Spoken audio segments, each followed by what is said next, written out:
na ng Marso. Alam niyo ba sa ibang bansa during this final week of the month, meron silang isang holiday na kung tawagin ay Respect Your Cat Day? Totoo po yan. In fact, makikiselebrate pa tayo with these random fun facts about our feline fur buddies.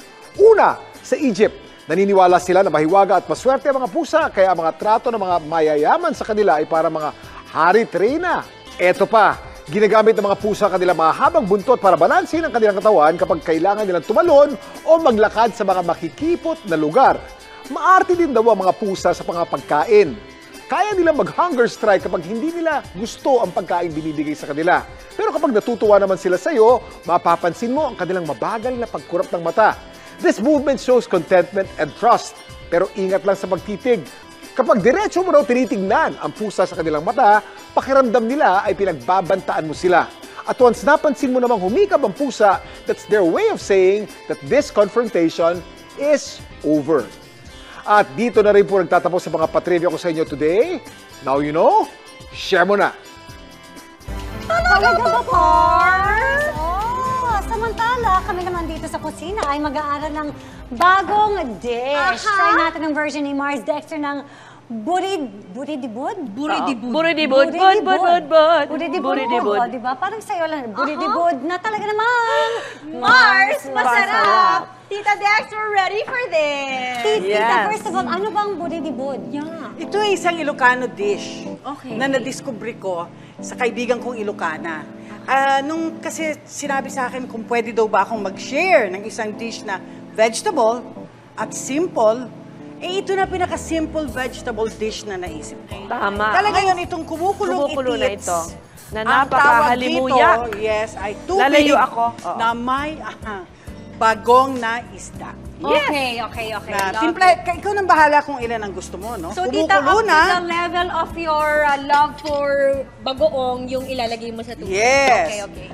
Ngayon kung may mga kidney problems, bawasan mo na bawas lang. ng konti. So, put Not muna so tayo ng agad. mga sibuyas Okay. at saka kamatis.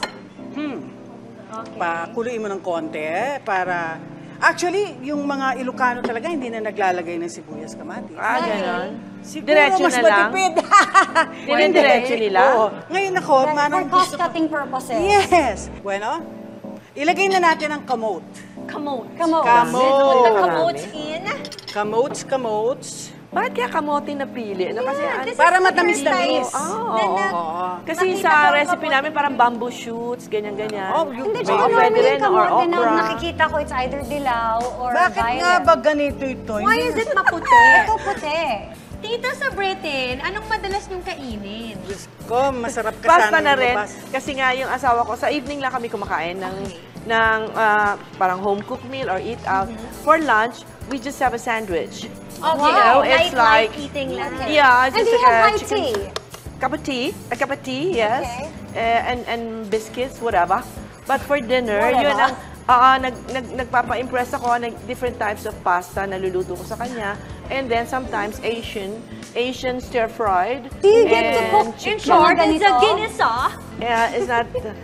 nagbago ang taste nang umuwi sa, naging snobbish siya sa Filipino food. So, hindi pwede sa kanya yung mga Lumabas ang bagoong. totoo.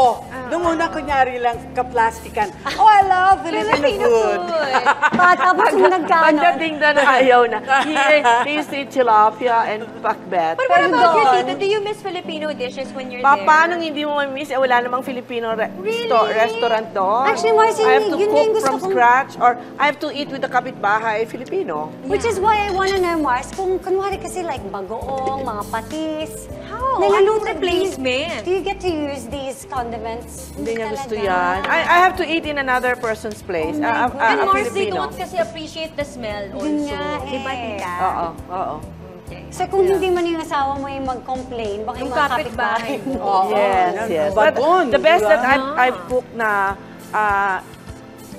natotolerate niya, yan, mga, pwede na yung kaldereta or ano nga ba Adobo? yun? Adobo and parang afritada. Ayan. Anything that has tomato Is sauce. Spanish, ha? Chicken afritada. Okay. Okay.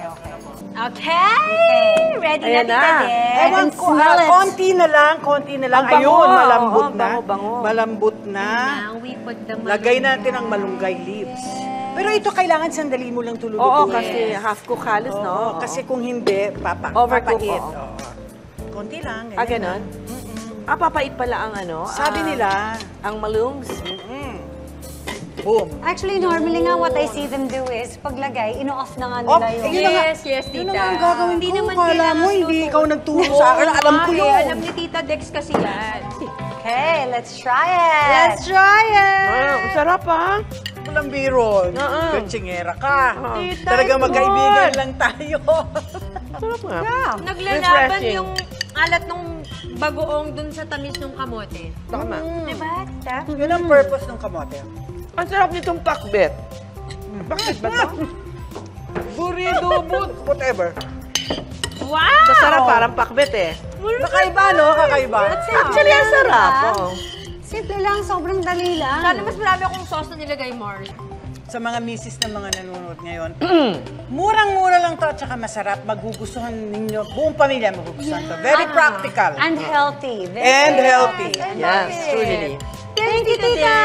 Na-appreciate namin ang mga practical recipes na ganito. Healthy pa, Mars. Diba? At lalo na para sa mga Mars at Pars natin na nanonood. Yes!